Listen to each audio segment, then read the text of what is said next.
Police सरकारच्या इशाऱ्यावर काम करतायत, अन्यथा बदलापूरच्या शाळेवर कारवाई झाली असती. जयंत पाटील. बदलापूरच्या घटनेवर जयंत पाटलांनी मोठं वक्तव्य केलंय. पोलीस फक्त राज्य सरकारच्या इशाऱ्यावर काम करतात असं नसतं, तर आतापर्यंत शाळा प्रशासनावर कारवाई झाली असती. सरकार लाडकी बहीण योजनेत व्यस्त आहे, मात्र याच बहिणींच्या मुली असुरक्षित आहेत, असं वक्तव्य शरद पवार गटाचे प्रदेशाध्यक्ष जयंत पाटील यांनी केलं. ते पुण्यात प्रसारमाध्यमांशी बोलत होते. बदलापूरची घटना ही सामान्य माणसाला चीड आणणारी आहे आणि यावर कोणी राजकारण करण्याची गरज नाही. लहान बालकं सुरक्षित नाहीत हे सरकार नाकारते आहे. महिला सुरक्षित नाहीत एका योजनेमुळे सरकारला असं वाटतंय हीच योजना आपली तारणार आहे, पण अर्थ खात्याला झोप लागत नसेल. पण आमचा कोणत्याही योजनेला विरोध नाही, असं जयंत पाटील यांनी म्हटलेलं आहे. बदलापूरला झालेली घटना ही सामान्य माणसाला चीड आणणारी घटना आहे. त्याच्यात राजकारण करण्याचा कोणताही गरजही नाही कुणाला तशी करण्याची.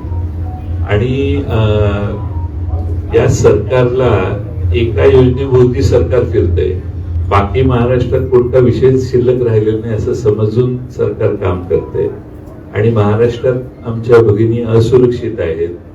लहान बालकं शाळेत जाणारी यांना सुरक्षित ठेवता येत नाहीत.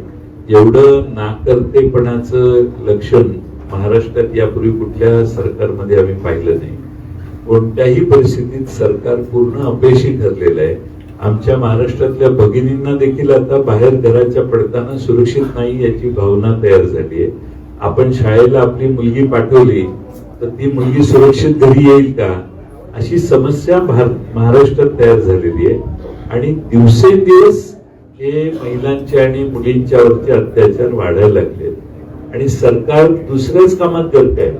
म्हणजे 5-5, 7-7 कोटी रुपये खर्च करायचे, एसट्या पाठवायच्या, लक्झरी बसेस पाठवायच्या, महिलांना गोळा करायचं, त्यांना पेटे घालून बसवायचं आणि त्यांच्यात आपला स्वतःचा उद्योग करायचा.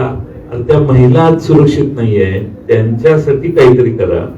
आणि एका योजनेसाठी सगळं सरकार मागे लागले. आणि सरकार असा शब्द वापरणं योग्य नाही, पण त्याच्यात कॉन्ट्रोवर्सी तयार होईल. पण सरकार एखादा म्हणजे ओव्हर ऑब्सेस झालेलं आहे की हीच आपली तारणार आहे योजना, दुसरं काहीही नाही असं समजते. पण दुसऱ्या बाजूने सगळ्या योजना थांबलेल्या आहेत. सगळ्या योजनांच्या वरचे पैसे कपात व्हायला लागलेले आहेत.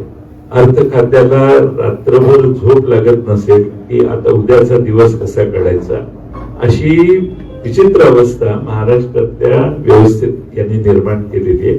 आमचा कुठल्याही योजनेला विरोध नाही. योजना राबवताना तारतम्याने महिलांना, शेवटच्या गरजू अशा महिलांना ही मदत पोहोचावी अशी आमची मागणी आहे. Bureau report, SVN Marathi, Pune.